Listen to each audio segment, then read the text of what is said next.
વિદ્યાર્થી મિત્રો, સ્વાધ્યાય 12.2 દાખલા નંબર 8 એવું આપણે કોઈ 15 મીટર બાજુવાળા ચોરસ આકારના ઘાસના ખેતરના એક ખૂણે ગોળાને 5 મીટર લાંબા દોરડાથી ખીલા સાથે બાંધેલો છે.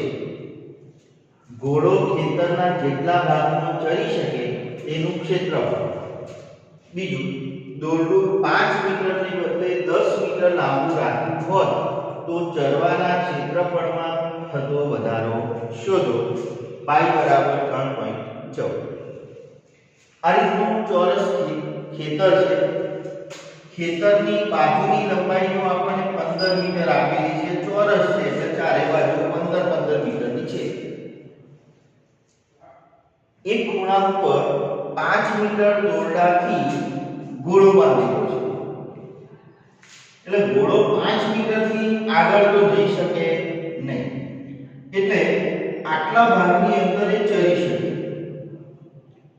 એટલે આપણે ચરવાના ભાગનું ક્ષેત્રફળ, જેટલા ભાગમાં એ ચરી શકે એનું ક્ષેત્રફળ, એટલે આપણે આનું ક્ષેત્રફળ શોધવાનું છે. હવે આપણે જાણીએ છીએ ચોરસ છે, ચોરસના ચારે ચાર ખૂણા કાટખૂણા હોય અને આ જે આકાર બને એ વૃત્તાંશ આકાર બને. એટલે આપણે જો આ વૃત્તાંશનું ક્ષેત્રફળ શોધી કાઢીએ તો ચરવાના ભાગનું ક્ષેત્રફળ મળી જાય. એટલે આપણે આ વૃત્તાંશનું ક્ષેત્રફળ શોધી કાઢીશું. અહીં બીજું ગમે તે નામ આપી દઈએ. પછી બીજા નંબરમાં એવું કહે છે કે ભાઈ દોરડું 5 મીટરને બદલે 10 મીટર લાંબુ રાખ્યું હોય. એટલે બીજું 5 મીટર આપણે વધારવું છે. એટલે આ માનો કે 10 મીટર થઈ.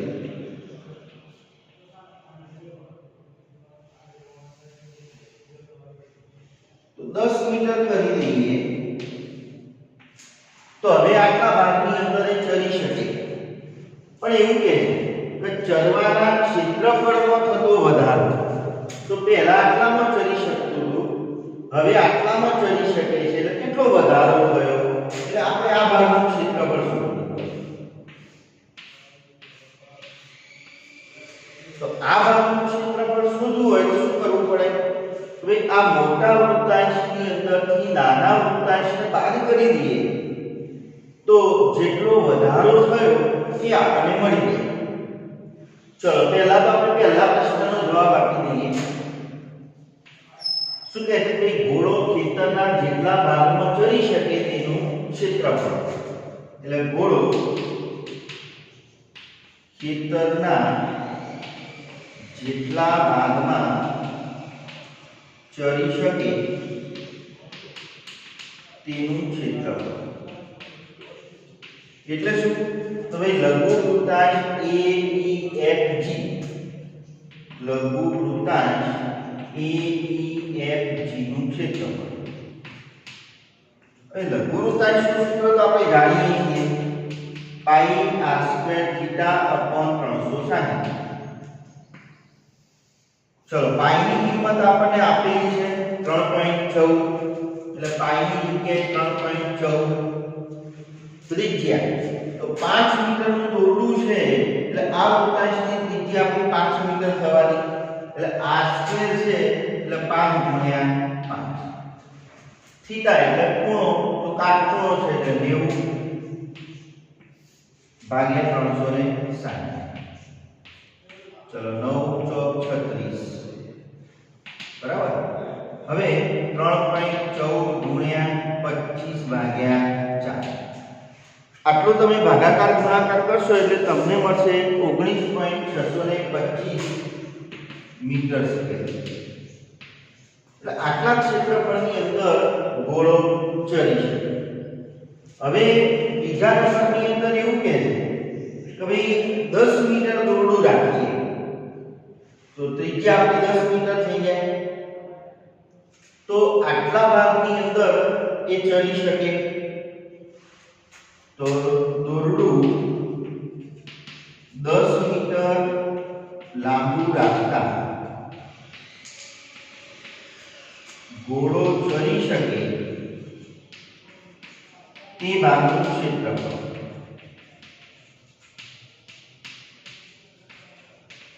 ચલો અહીં બીજું નામ આપી દઈએ P Q R. એટલે કયો વૃત્તાંશ થયો? A P Q R. તો લઘુ વૃત્તાંશ A P Q R નું ક્ષેત્રફળ. ચલો સૂત્ર તો આપણું પાઈ r સ્ક્વેર થીટા upon 360. તો પાઈ એટલે 3.14, પણ ત્રિજ્યા એની બદલાઈ જશે, 10 થઈ જશે, એટલે 10 ગુણ્યા 10 થીટા 90 ભાગ્યા 360. 314 નું દશાંશ ચિહ્ન કાઢી નાખીએ તો નીચે કેટલા લખીશું?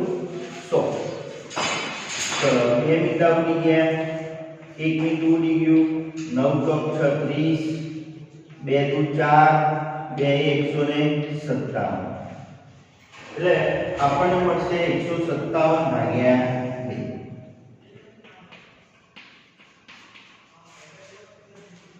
બરાબર. ચલો 2 7 14, 2 8 16, 2 5 10. એટલે 78.5 મીટર સ્ક્વેર આપણને મળ્યું. આ મોટા વૃત્તાંશ. હવે આપણે વધારો શોધવો છે આમાં. તો શું કરીશું? મોટા વૃત્તાંશમાંથી નાના વૃત્તાંશને બાદ કરી દઈશું. એટલે ક્ષેત્રફળમાં થતો વધારો. ક્ષેત્રફળમાં થતો વધારો. તો લઘુ વૃત્તાંશ A P Q R નું ક્ષેત્રફળ માઈનસ લઘુ વૃત્તાંશ A E F G નું ક્ષેત્રફળ. A E F G નું ક્ષેત્રફળ. ચલો APQR નું મળ્યું 78.5, AEFG નું મળ્યું 19.625. ચલો બાદબાકી કરીશું તો 78.5 19.625. અહીં કશું નથી તો 0 મૂકી દઈએ. એટલે 0 માંથી 5 જાય ને એટલે અહીંથી 10 કો લઈએ એટલે 9 અને 10. એટલે 5 9 માંથી 2 જાય તો 7, 4 માંથી 6 જાય ને એટલે પાછો 10 કો લઈએ એટલે 8 ને 6 14, 7 માંથી 9 જાય ને એટલે ફરી 10 કો એટલે 17 માંથી 9, 9 ને 8 17, 6 માંથી 1 જાય તો 5. એટલે 58.875 મીટર સ્ક્વેર ક્ષેત્રફળનો વધારો થશે. બરાબર. નવમો દાખલો મિત્રો એવું કહે છે કે ચાંદીના કાચની 35 મિલીમીટર વ્યાસવાળું વર્તુળાકારનું એક બક્કલ જેવું ઘરેણું બનાવે છે. આકૃતિમાં બતાવ્યા પ્રમાણે વર્તુળને 10 સમાન વૃત્તાંશમાં વિભાજિત કરે તેવા 5 વ્યાસ બનાવવામાં પણ તારનો ઉપયોગ કરે છે. તો જરૂરી ચાંદીના તારની કુલ લંબાઈ અને ઘરેણાના દરેક વૃત્તાંશનું ક્ષેત્રફળ શોધો. આ રીતનું એક બક્કલ જેવું ઘરેણું બનાવ્યું છે. એટલે આ ઘરેણું બનાવવા માટે 35 મિલીમીટર વ્યાસવાળો ચાંદીના તારનો ઉપયોગ કર્યો છે. તો અહીં પણ તાર છે અને 5 વ્યાસ જે બનાવ્યા એ પણ તાર છે. હવે તારની કુલ લંબાઈ જો શોધવી હોય તો એક તો વર્તુળનો પરિઘની જરૂર પડે અને એની અંદર 5 વ્યાસ બનાવ્યા એટલે 5 વ્યાસ ઉમેરવા પડે એટલી ટોટલ લંબાઈ થાય. હવે વ્યાસ આપણી જોડે d બરાબર 35 મિલીમીટર છે. એટલે ત્રિજ્યા આપણી વ્યાસ ભાગ્યા 2 એટલે d/2 એટલે 35 ભાગ્યા 2 મિલીમીટર થશે. હવે તારની કુલ લંબાઈ જો શોધવી હોય, તારની કુલ લંબાઈ તો એક તો પરિઘ અને 5 વ્યાસ. તો પરિઘ એટલે 2πr અથવા તો પાઈ d જે લખવું હોય અને 5 ગુણ્યા વ્યાસ 35 મિલીમીટર તો 2 ગુણ્યા 22 ગુણ્યા 35 તૃતીયાંશ. ચલો 5 5 25, 2 5 3 15 2 17, 7 5 35, 2 2 ઉડી ગયા, 5 નું 10 નું 0 1, 5 નું 10 ને 1 11, એટલે 110 વત્તા 175 એટલે 5 7 ને 1 8 2 આટલા મિલીમીટર તારની લંબાઈ થાય. એટલે આ ઘરેણું બનાવવા માટે 285 મિલીમીટર તારની જરૂર પડે. હવે તમને એવું કહેશે કે ઘરેણાના દરેક વૃત્તાંશનું ક્ષેત્રફળ. તો આપણી પાસે ટોટલ 1 2 3 4 5 અને નીચે 5 ટોટલ 10 વૃત્તાંશ છે. આખું પરિભ્રમણ પૂર્ણ કરીએ તો 360 અંશનો ખૂણો ટોટલ બને. તો 10 સમાન વૃત્તાંશ તો દરેક વૃત્તાંશનો ખૂણો કેટલો બને? તો આપણે 360 ને 10 વડે ભાગી દઈએ એટલો. માનો કે 8 સમાન વૃત્તાંશ બનતા હોય તો 8 વડે ભાગવા પડે. 5 સમાન વૃત્તાંશ બનતા હોય તો 5 વડે ભાગવા પડે. એટલે આપણને અહીં આગળ ખૂણો 36 અંશનો મળી જાય. ચલો હવે ત્રિજ્યા તો આપણી જોડે છે. તો ઘરેણાના દરેક વૃત્તાંશનું ક્ષેત્રફળ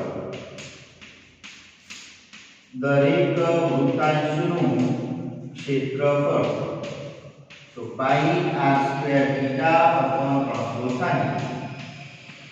પાઈ આપ્યા નથી એટલે 22 ત્રિજ્યા 35 તૃતીયાંશ વર્ગ છે એટલે 2 વખત લખીશું. થીટા 36 અને ભાગ્યા 360. ચલો જે ઉડે એનું ઉડાડતા જઈશું. 7 પંચું 35 36 એ 10 5 દુ 10 2 11 એટલે 11 ગુણ્યા 35 ભાગ્યા 4. ચલો 35 ગુણ્યા 11 એટલે 350 અને 35 એટલે 385 ભાગ્યા 4 મિલીમીટર સ્ક્વેર. આટલું દરેક વૃત્તાંશનું ક્ષેત્રફળ મળે. બરાબર. ચલો મિત્રો દાખલા નંબર 10. એક છત્રીમાં સમાન અંતરે 8 સળિયા આવેલા છે. એટલે આ રીતના 8 સળિયા આપેલા છે. છત્રીને 45 સેમી ત્રિજ્યાવાળું સમતલીય વર્તુળ ધારી. એનો મતલબ કે દરેક સળિયાની લંબાઈ 45 સેમી છે. વર્તુળ ધારી છત્રીના બે ક્રમિક સળિયા વચ્ચેના ભાગનું ક્ષેત્રફળ શોધો. તો બે ક્રમિક સળિયા વચ્ચેના ભાગનું ક્ષેત્રફળ આપણે શોધવું છે. તો આ કોઈ વૃત્તાંશ થઈ ગયો. એમાં 45 સેન્ટીમીટર ત્રિજ્યા છે એટલે આ તો આપણો 45 સેન્ટીમીટર થઈ ગયો. પણ આ ખૂણાની જરૂર પડે. તો જેમ આગળ 10 વૃત્તાંશ સમાન બનતા હતા તો આપણે ખૂણો શોધવા માટે 360 ને 10 વડે ભાગ્યા. તો એવી જ રીતે અહીં આગળ 1 2 3 4 નીચેના 4 8 વૃત્તાંશ બને છે એટલે ખૂણો શોધવા માટે આપણે 8 વડે ભાગીશું. તો 4 ચોક 4 દુ 8 4 9 36 2 45 દુ 90 એટલે આપણને ખૂણો મળી ગયો 45. હવે તો આપણે વૃત્તાંશના ક્ષેત્રફળનું સૂત્ર મૂકી દઈએ એટલે આપણને જવાબ મળી જાય. બે ક્રમિક સળિયા વચ્ચેના ભાગનું ક્ષેત્રફળ. તો લઘુવૃત્તાંશનું ક્ષેત્રફળ એટલે પાઈ r સ્ક્વેર થીટા અપોન 360. ચલો પાઈ ની કિંમત તો આપણને આપેલી નથી એટલે આપણે 22 લઈ લઈશું. ચલો ત્રિજ્યા 45 ખૂણો 45 અને ભાગ્યા 360.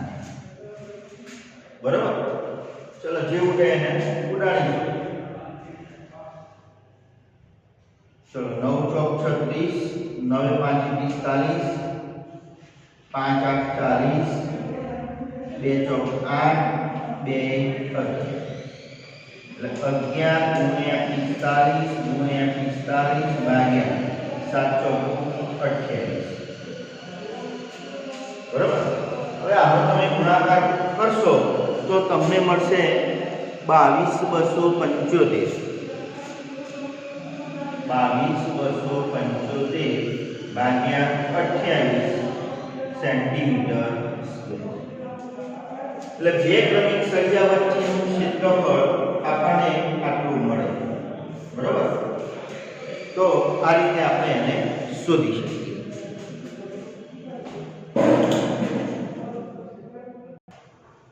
મિત્રો 11મો દાખલો એવું છે, એક ગાડીને એકબીજા પર આચ્છાદિત ન થાય તેવા બે વાઇપર છે. દરેક વાઇપરને 115 અંશના ખૂણા જેટલી સફાઈ કરતી 25 સેન્ટીમીટર લંબાઈની એક બ્લેડ છે. પ્રત્યેક વખતે વાઇપરથી સાફ થતા વિસ્તારનું કુલ ક્ષેત્રફળ શોધો. માની લો કે આ 25 સેન્ટીમીટર લંબાઈની બ્લેડ છે. આ બ્લેડ 115 અંશના ખૂણે એ કાચને સાફ કરે છે. એટલે આપણે વાઇપર ચાલુ કરીએ તો આ રીતે આમ એ કાચ સાફ કરે છે. એટલે માની લો કે અહીંથી આ રીતે 115 અંશના ખૂણે એ આટલો ભાગ એક વાઇપર સાફ કરે છે. બરાબર? તો વાઇપરથી સાફ થતા વિસ્તારનું કુલ ક્ષેત્રફળ શોધો. આવા બે વાઇપર છે. એટલે આ એક લઘુવૃત્તાંશ અને બીજા વાઇપરનું આવું બીજું લઘુવૃત્તાંશ બને. એટલે બે લઘુવૃત્તાંશનું ક્ષેત્રફળ ટોટલ શોધીએ એટલો ભાગ આપણે સાફ કરી શકીએ. બરાબર? હવે બ્લેડની લંબાઈ આપણને 25 સેન્ટીમીટર આપેલી છે. એટલે ત્રિજ્યા તો આપણે 25 સેન્ટીમીટર થઈ ગઈ. હવે વાઇપરથી સાફ થતા વિસ્તારનું ક્ષેત્રફળ તો 2 ગુણ્યા લઘુવૃત્તાંશનું ક્ષેત્રફળ તો 2 ગુણ્યા પાઈ r સ્ક્વેર થીટા અપોન 360. ચલો હવે પાઈ તો આપણને આપેલા નથી તો આપણે પાઈ સૂત્રમાં કરી લઈશું. બ્લેડની લંબાઈ 25 છે એટલે ત્રિજ્યા 25 થઈ ગઈ. ખૂણો આપણને 115 નો આપેલો છે અને ભાગ્યા 360. બરાબર? ચલો 2 18 36 2 11 2 90. ચલો હવે 7 વડે આનો ભાગ ચાલે તો 7 1 7 4 45 ના ચાલે. ચલો તો હવે આપણે ખાલી ગુણાકાર કરવાનું રહ્યું. 25 25 625 115 ભાગ્યા 90. બરાબર? અહીં પાછું ઉડાડવું હોય તો ઉડશે. કેટલા આવશે? ચલો ને અહીં ઉડાડીએ. 5 5 25 18 5 90. હવે કશું ઉડે એવું છે? 3 18 નહીં. તો અહીં 25 5 125 થઈ જશે. અહીં આગળ આપણા 7 ગુણ્યા 18. હવે આનો તમે ગુણાકાર કરશો તો તમને મળશે 15 81 25 અને 17 18 ગુણ્યા 7 126. આટલા સેન્ટીમીટર સ્ક્વેર. એટલે બંને વાઇપર દ્વારા સાફ થતા વિસ્તારનું ક્ષેત્રફળ આપણને આટલું મળશે. બરાબર? દાખલા નંબર 12. પાણીની નીચેના ખડકો વિશે જહાજને ચેતવણી આપવા માટે એક દીવાદાંડી 16.5 કિલોમીટર અંતર સુધી 80 અંશ વૃત્તાંશના ખૂણે લાલ રંગનો પ્રકાશ પાડે છે. સમુદ્રના જેટલા ક્ષેત્રફળ પર જહાજની ચેતવણી અપાતી હોય તે શોધો. એટલે દીવાદાંડીની ઉપર લાલ રંગ દીવાદાંડી ઉપર લાઈટ લગાવેલી છે જે એ સિગ્નલ ટાઈપનું કામ કરે. જેમ ઘણી વખતે તહેવારો ઉપર દેવરાજ મંદિર ઉપરથી લાઈટ આપણા મોડાસા શહેરની ઉપર પડતું હોય છે અને આમ કરતું હોય છે. તો એવું લાલ રંગનું આ સિગ્નલ છે. એ શું કરે કે જે ભાગની અંદર ખડકો છે ત્યાં આવી દીવાદાંડી ગોઠવી છે અને એ ભાગ જેટલા ભાગની અંદર લાલ પ્રકાશ પડતો હોય એટલે જહાજને ખ્યાલ આવી જાય કે આ વિસ્તારની અંદર ખડકો છે એટલે આપણે એ વિસ્તારમાં જવાનું નથી. તો એ શું કહે છે કે ભાઈ આ રીતનું લાઈટ 16.5 કિલોમીટર સુધી લાંબુ જઈ શકે છે અને એ આ રીતે વૃત્તાકારની અંદર પ્રકાશને પાથરે છે. એટલે ત્રિજ્યા તો થઈ ગઈ 16.5 કિલોમીટરની. કેટલા અંશના ખૂણે પાથરે છે? 80 અંશના ખૂણે. તો જેટલા ક્ષેત્રફળ પર ચેતવણી અપાતી હોય તે શોધો. તો જહાજને ચેતવણી અપાતી હોય તે ભાગનું ક્ષેત્રફળ એટલે શું? તો ભાઈ આ લઘુવૃત્તાંશનું ક્ષેત્રફળ. તો પાઈ r સ્ક્વેર થીટા અપોન 360. ત્રિજ્યા આપણે થઈ જવાની 16.5 કિલોમીટર. પાઈ આપણને આપ્યા છે 3.14. ત્રિજ્યા 16.5 વર્ગ છે એટલે 2 વખત. થીટા આપણને 80 આપેલો છે અને ભાગ્યા 360. બરાબર? ચલો જો ઉડાડવું હોય તો એ ઉડશે અને ના ઉડાડવું હોય ને સીધો જ ગુણાકાર કરવો હોય તો પણ વાંધો નથી. ઉડાડવું હોય તો ઉડાડી દે. 18 36 2 157 એટલે 1.57. બરાબર? ચલો જો 3 વડે અહીં ઉડશે તો 3 6 18 3 5 15 3 5 15. હજુ 3 વડે અહીં ઉડાડો 3 2 6 3 5 15 3 5 15. બરાબર? હવે આનો તો 2 ચોક 8 ઉડશે સાહેબ. 2 ચોક 8. હવે આપણી પાસે વધે 1.57 5.5 5.5 ગુણ્યા 4. હવે આનો તમે જો ગુણાકાર કરશો તો જવાબ મળશે 189.57. ખૂબ સરસ. આટલા કિલોમીટર સ્ક્વેર એટલે આટલા કિલોમીટર સ્ક્વેર વિસ્તાર સુધી એ ચેતવણી આપી શકે.